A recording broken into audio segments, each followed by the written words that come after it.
بسم اللہ الرحمن الرحیم۔ شروع اللہ کے نام سے جو بڑا مہربان اور نہایت رحم کرنے والا ہے۔ السلام علیکم ورحمۃ اللہ وبرکاتہ۔ امید ہے کہ تمام احباب خیر و عافیت سے ہوں گے۔ سب سے پہلے آپ صلی اللہ علیہ وسلم پر درود کا نذرانہ۔ اللہم صلی علی محمد عبدک ورسولک وصلی علی المؤمنین والمؤمنات والمسلمین والمسلمات۔ جی تو ناظرین، آپ دیکھ رہے ہیں میرا یوٹیوب چینل اسلامک ویڈیوز۔ آج میں آپ حضرات کو حضرت سعید بن عامر رضی اللہ عنہ اور حضرت عمر رضی اللہ عنہ کا ایک دلچسپ واقعہ سناتا ہوں۔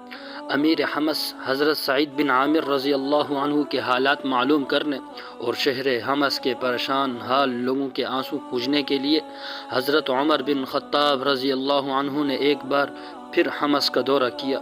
جب وہاں کے لوگ حاضر ہوئے تو آپ رضی اللہ عنہ نے ان سے پوچھا کہ اے حمص، تم نے اپنے عامل یعنی افسر کو کیسا پایا؟ اہل حمص نے فاروق اعظم کی خدمت میں حضرت سعید بن عامر رضی اللہ عنہ کے خلاف کچھ شکایتیں پیش کی۔ انہوں نے کہا کہ ہمیں ان سے 4 شکایتیں ہیں۔ نمبر 1، جب تک کافی دن نہیں نکل آتا سعید رضی اللہ عنہ گھر سے باہر نہیں نکلتے۔ نمبر 2، رات کو کوئی آواز دیتا ہے تو وہ جواب نہیں دیتے۔ نمبر 3، مہینے میں 1 دن گھر کے اندر رہتے ہیں اور بالکل باہر نہیں نکلتے۔ نمبر 4، وقتاً فوقتاً انہیں جنون کے دورے پڑتے ہیں۔ حضرت عمر رضی اللہ عنہ نے حضرت سعید رضی اللہ عنہ اور سب لوگوں کو جمع کیا اور دل میں کہا کہ اے اللہ، آج کے بارے میں میری رائے کی لاج رکھنا۔ پھر فرمایا، لوگوں بتاؤ تمہیں ان سے کیا شکایت ہے؟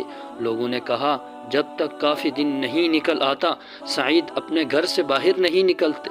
حضرت عمر رضی اللہ عنہ نے فرمایا، اے سعید، تم اس بارے میں کیا کہتے ہو؟ سعید رضی اللہ عنہ تھوڑی دیر خاموش رہے، پھر عرض کیا، خدا کی قسم میں ان چیزوں کا ذکر کرنا پسند نہیں کرتا تھا۔ میں نے ان باتوں کو اپنے اور اپنے رب کے درمیان راز رکھا تھا۔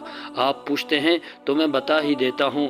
علی صبح میں اس لیے باہر نہیں نکلتا، میرے پاس کوئی خادم نہیں، میں گھر کا کام انجام دیتا ہوں۔ میں آٹا گوندتا ہوں، پھر خمیر اٹھنے کا انتظار کرتا ہوں، اس کے بعد روٹی پکاتا ہوں، پھر وضو کر کے ان لوگوں کی خدمت کے لیے باہر نکلتا ہوں۔ حضرت عمر رضی اللہ عنہ نے لوگوں سے پوچھا، تمہیں ان سے اور کیا شکایت ہے؟ لوگوں نے کہا کہ یہ رات کو جواب نہیں دیتے۔ حضرت عمر رضی اللہ عنہ نے سعید سے پوچھا کہ اس کا تمہارے پاس کیا جواب ہے؟ حضرت سعید رضی اللہ عنہ نے کہا، میں نے دن کا وقت لوگوں کی خدمت کے لیے اور رات کا وقت اللہ کی عبادت کے لیے وقف کر رکھا ہے۔ حضرت عمر رضی اللہ عنہ نے پوچھا، اور تمہیں ان سے کیا شکایت ہے؟ لوگوں نے کہا، مہینے میں 1 دن گھر سے نہیں نکلتے۔ حضرت عمر رضی اللہ عنہ نے سعید رضی اللہ عنہ سے کہا، تم اس کا کیا جواب دو گے؟ حضرت سعید رضی اللہ عنہ نے کہا، میرے پاس کپڑوں کا صرف 1 جوڑا ہے، مہینے میں 1 بار اس کو دھوتا ہوں، جب وہ سوکھ جاتے ہیں تو اسے پہن کر باہر نکلتا ہوں۔ اس وقت دن کا بڑا حصہ گزر جاتا ہے، اس لیے لوگوں سے نہیں مل سکتا۔ حضرت عمر رضی اللہ عنہ نے لوگوں سے پوچھا، تمہیں ان سے اور کیا شکایت ہے؟ انہوں نے کہا، ان کو وقتاً فوقتاً دورے پڑتے ہیں۔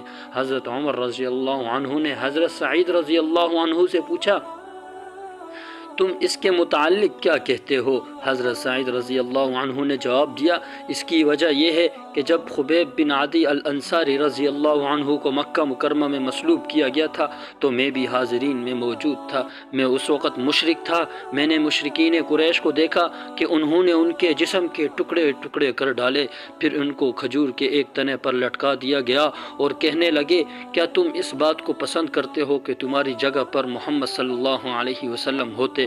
حضرت سعید رضی اللہ عنہ نے کہا، خدا کی قسم میں اپنے اہل و عیال میں رہنا پسند نہیں کرتا تھا۔ مجھے خبیب رضی اللہ عنہ کی مظلومانہ شہادت کا احساس بعض اوقات بے چین کر دیتا ہے اور میں بے ہوش ہو جاتا ہوں۔ حضرت سعید رضی اللہ عنہ کے جوابات سن کر عمر فاروق رضی اللہ عنہ کا چہرہ خوشی سے دھمک اٹھا اور فرمایا کہ خدا کا شکر ہے کہ اس نے سعید رضی اللہ عنہ کے بارے میں میرے گمان کو غلط ثابت نہیں کیا۔ جی تو ناظرین، یہ تھا حضرت عمر رضی اللہ عنہ کا اور حضرت سعید بن عامر رضی اللہ عنہ کا دلچسپ واقعہ۔ مزید اس طرح کے واقعات کے لیے، اس طرح کے ویڈیوز کے لیے ہمارے اس چینل کو سبسکرائب کر دیں۔